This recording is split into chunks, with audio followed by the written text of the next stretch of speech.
Four men took advantage of a billionaire's only daughter, but a poor man saved her life.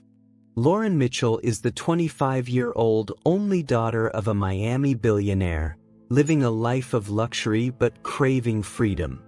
When a night out in South Beach turns dangerous, four men target her for her wealth, planning to exploit her. Marcus Reed, a 28-year-old janitor struggling to make ends meet, risks everything to save her. Their connection grows, but secrets and class differences threaten to keep them apart. Can a poor man's bravery win a rich woman's heart, or will their worlds pull them away? Lauren Mitchell wakes up in her family's mansion in Coral Gables, Miami. She's 25, the only child of Robert Mitchell, a billionaire who owns Mitchell Realty, a company worth $5 billion. The mansion has a private dock, a home theater, and 12 bedrooms. Lauren's room is filled with designer clothes, a laptop for her online MBA, and framed photos of her with her parents. Her life is easy. Private chefs, chauffeurs, and security guards keep her safe. But Lauren feels trapped. Her dad's protective, saying Miami's dangerous for someone with their money. She rarely goes out without bodyguards, and her friends are mostly family friends or people her dad trusts. Lauren's day starts with breakfast, pancakes and fresh orange juice, served by the housekeeper, Maria. Her mom, Diane, asks about her studies, and Lauren says she's working on a real estate project. Her dad walks in, checking his phone, and says, "Stay focused, Lauren. You'll help run the company someday." Lauren nods, but she wants more than offices and deals. She loves art, sketching in her notebook, and dreams of exploring Miami's streets without a guard. Her dad dismisses it, saying, "You're a Mitchell. You don't wander." Lauren smiles, but she's restless. Today's Friday, and Lauren's friend, Jessica, convinces her to go out. Jessica's 26, outgoing, and pushes Lauren to break rules. She says there's a party at a South Beach club, with DJs and a fun crowd. Lauren's unsure. Her dad hates clubs, but Jessica says, "You're not a kid anymore. Have fun." Lauren agrees, excited but nervous. She tells her dad she's studying at Jessica's condo, a lie to ditch her guards. She wears a black dress, grabs her purse, and sneaks out to meet Jessica. They take an Uber, not Lauren's driver, to feel independent. The club's packed, with neon lights and hip-hop blasting. Lauren loves it, dancing with Jessica and their friends, Mia and Kyle. She feels free, not like a billionaire's daughter. But danger's lurking. Four men at the bar notice Lauren's designer purse and diamond earrings. They're led by Derek, a 32-year-old with a shaved head who recognizes her from a news article about Mitchell Realty. He's broke, with a rap sheet, and sees Lauren as a payday. His friends, Travis, Nate, and Corey, agree to a plan. Get close to her, gain her trust, and scam her, maybe even kidnap her for ransom. Derek whispers, "She's our big break." They watch her, waiting for an opening. Lauren doesn't notice. She's laughing, sipping a soda Jessica got her. Jessica steps outside to take a call, leaving Lauren with Mia and Kyle.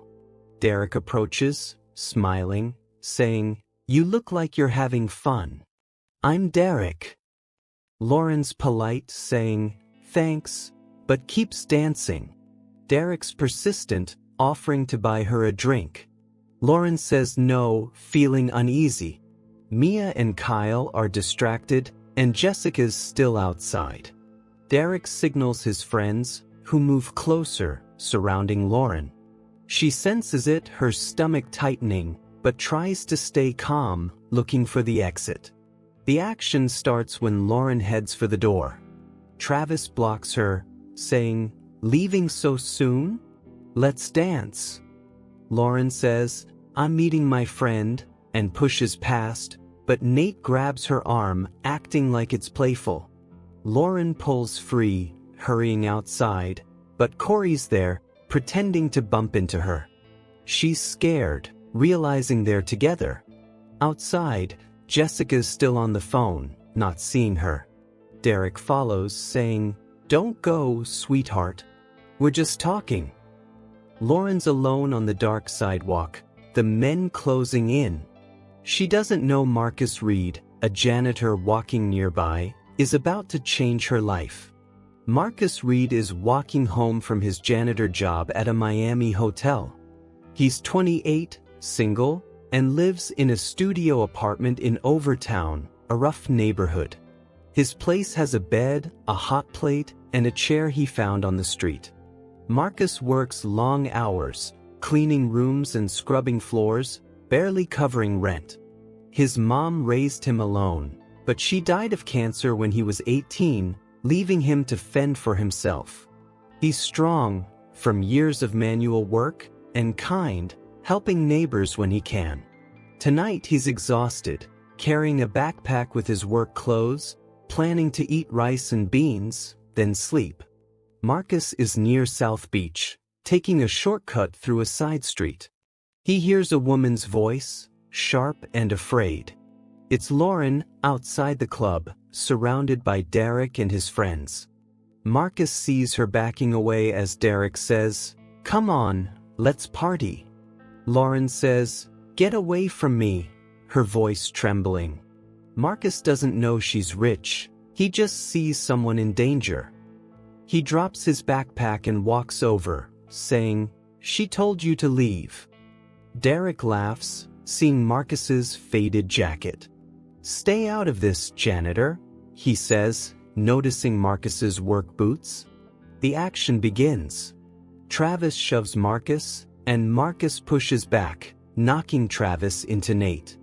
Derek grabs Lauren's wrist, pulling her toward an alley where their car's parked. Lauren screams, and Marcus acts fast, tackling Derek to the ground. Corey swings a fist at Marcus, hitting his shoulder, but Marcus fights back, shoving Corey against a wall. Lauren breaks free, running to Jessica, who's finally off the phone. Jessica shouts for help, and club bouncers rush out. Derek's group scatters, vanishing into the night. Marcus is breathing hard, his arm bruised from the fight. Lauren's trembling, holding Jessica's arm. She looks at Marcus, saying, "Thank you so much." He nods, picking up his backpack. Jessica asks his name, and he says, "Marcus Reed." Lauren's dad always taught her to reward help, so she offers Marcus cash from her purse. He refuses, saying, "I didn't do it for money." Lauren's stunned. No one's ever turned down her cash. Jessica insists they take Marcus's number, saying, "We owe you big." Marcus gives it, then walks home, thinking about Lauren's frightened but grateful face. The next day, Lauren's back in the mansion, shaken. Her dad's angry she snuck out, hiring more guards. Lauren doesn't tell him about Marcus, knowing he'd disapprove of a janitor. She can't stop thinking about Marcus's bravery. She texts him, saying, "I'm Lauren. Can we meet to thank you properly?" Marcus is surprised, agreeing to meet at a diner in Overtown. Lauren goes with Jessica, wearing jeans to blend in. Marcus is there, in a clean shirt, nervous. They talk, and Lauren learns he's a janitor, struggling but proud. Marcus asks about her, and she says she's a student, not mentioning her wealth. There's a connection. Lauren likes his sincerity, and Marcus is drawn to her warmth. The conflict starts when Jessica warns Lauren after. "He's a good guy, but he's not your class. Your dad would lose it." Lauren's annoyed, saying, "He saved my life. He's decent." Jessica shrugs, but Lauren feels the class divide. At home, her dad notices her distraction, asking, "What's going on?" Lauren lies, saying it's school stress. She's starting to care for Marcus, But her world, her dad, the mansion, the guards, makes it feel impossible. Marcus is in his apartment, thinking about Lauren, knowing she's different but unable to forget her. Lauren and Marcus have been texting for a week since the diner. Lauren's in her Coral Gables mansion, sneaking calls when her parents are out. She's 25, studying for her MBA, but Marcus's messages, stories about his job or questions about her day, make her happy. Marcus is in Overtown, cleaning hotel rooms, checking his phone for Lauren's replies. He's 28, a janitor with little money, but Lauren's kindness pulls him in. They agree to meet again, this time at a public beach in Miami, where Lauren won't stand out. At the beach, Lauren wears a sundress and sunglasses, no jewelry. Marcus is in a t-shirt and shorts, bringing a small gift, a bracelet he made from wire at work. Lauren loves it, saying, "You made this yourself?" They walk along the shore, buying ice cream and laughing about the seagulls. Lauren feels normal, not a Mitchell.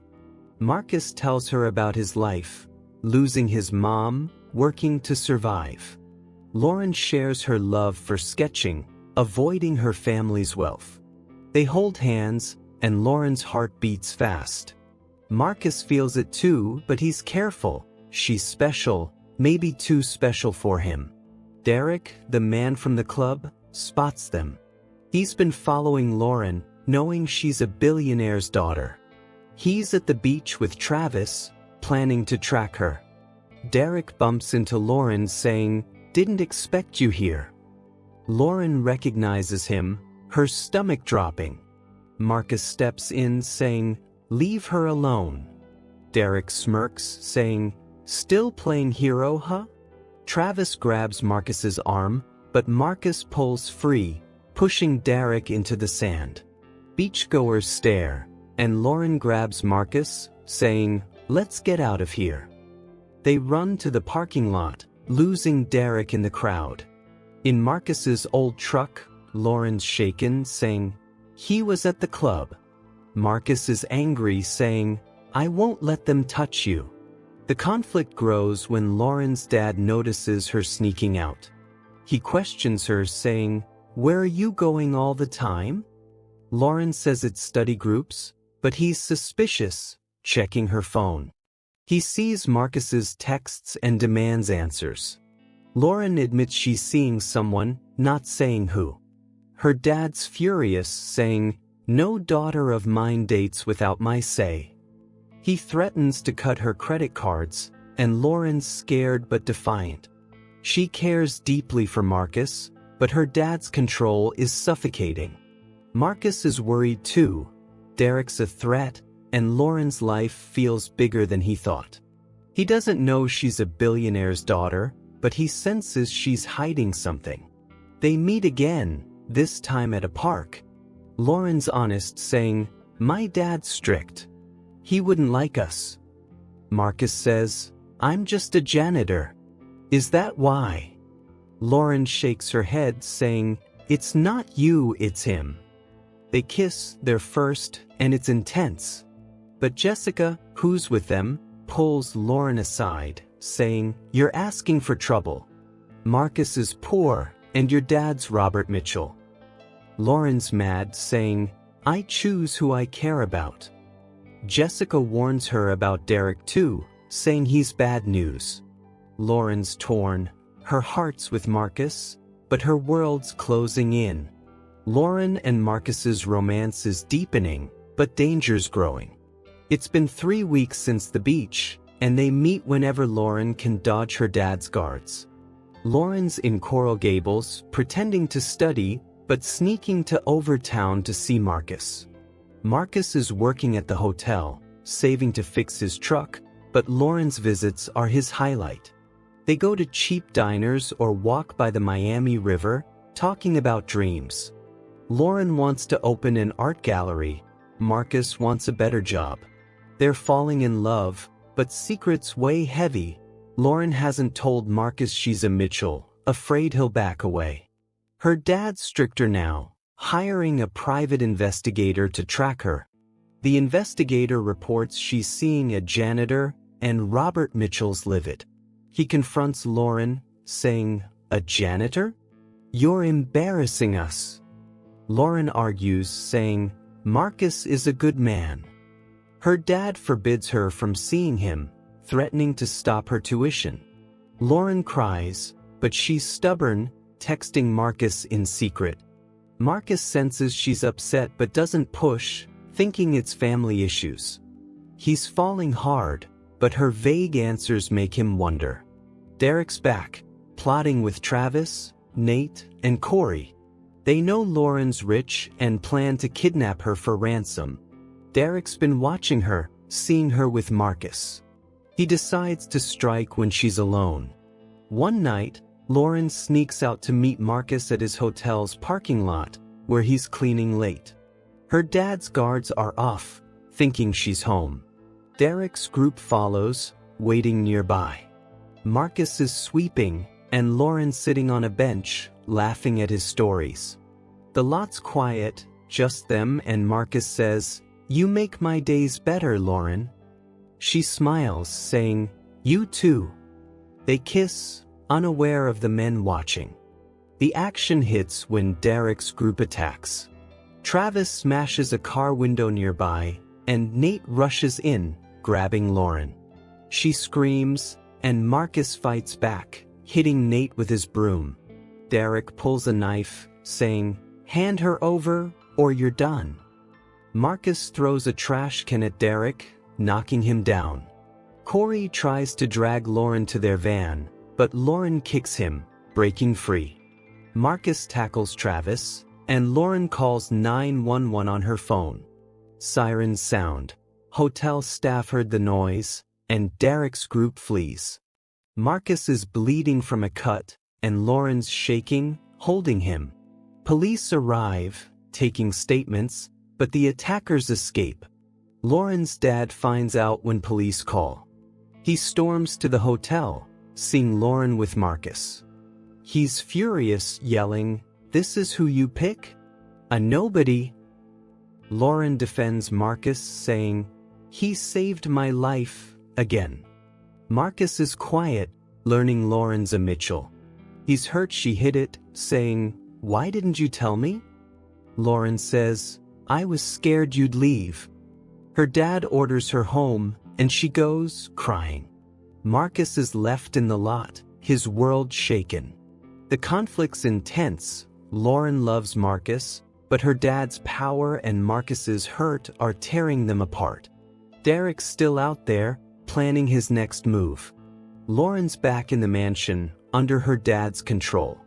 It's been a week since the hotel attack, and she's confined, no phone, no leaving. She's 25, but her dad treats her like a teenager, saying, "You're safe here."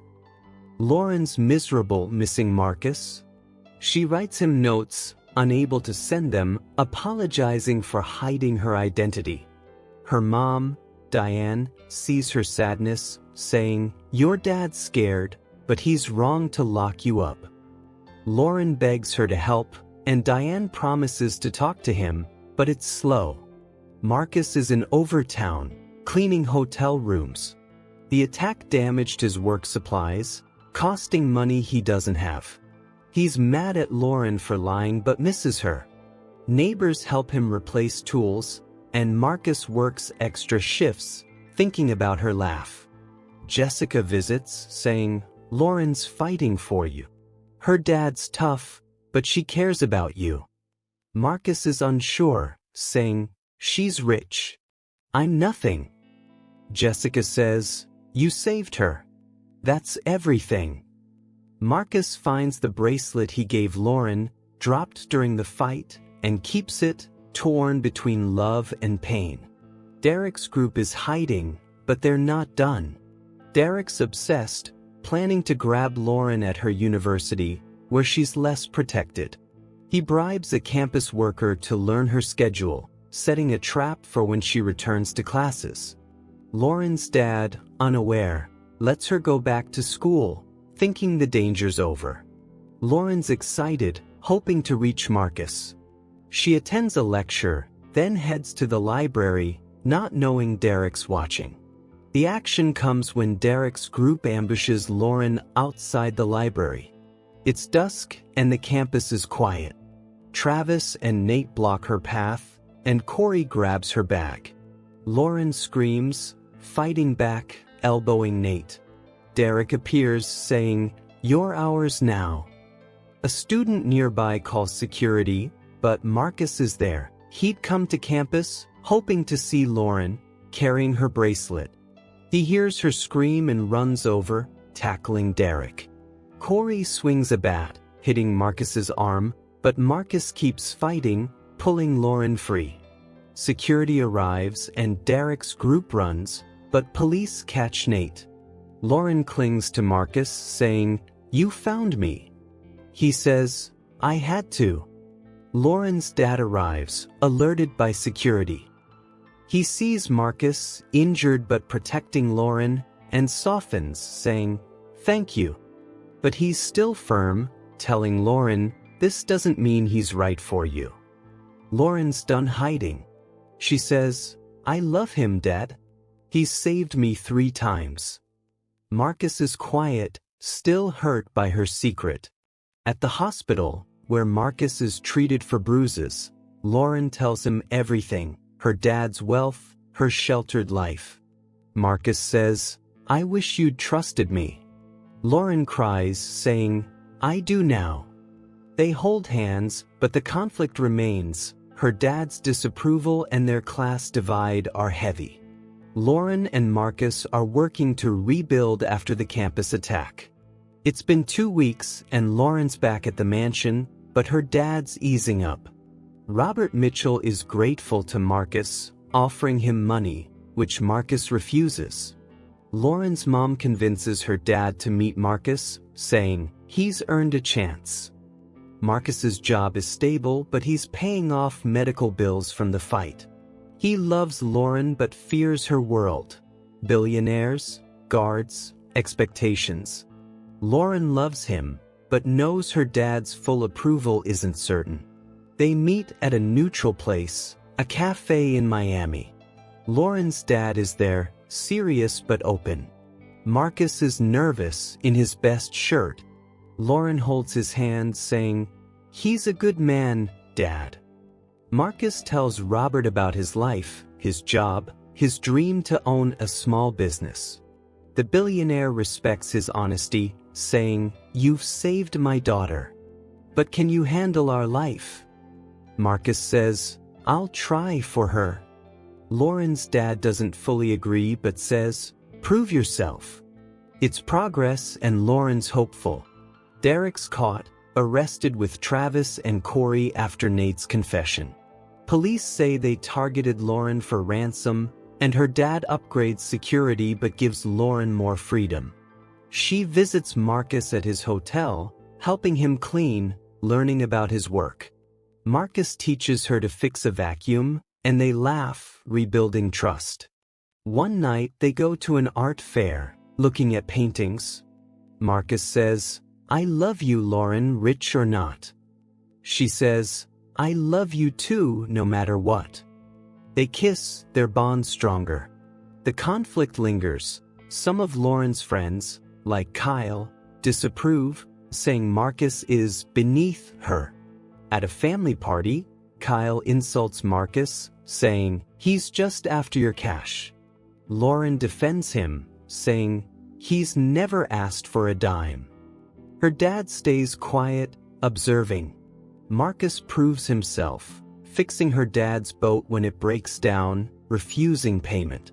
Robert respects him more, telling Lauren, "He's got grit, like you." The action comes when a final threat emerges. Derek, out on bail, tries one last move, sending a thug to scare Marcus at the hotel. The thug smashes a window, but Marcus fights back, pinning him until police arrive. Lauren's there, having come to visit, and sees Marcus's strength. Derek's arrested again, facing serious charges.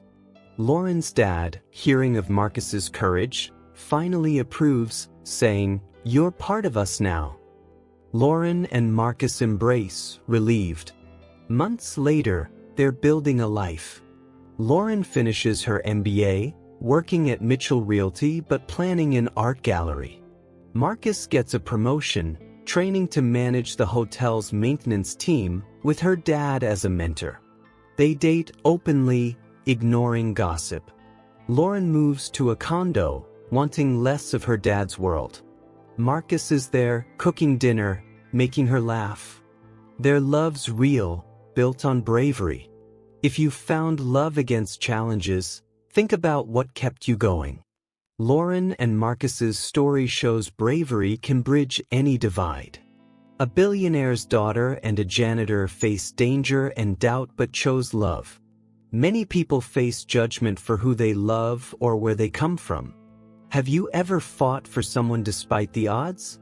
Share your story in the comments, and if you can, support a local program helping people like Marcus. Your help could give someone a chance to be a hero.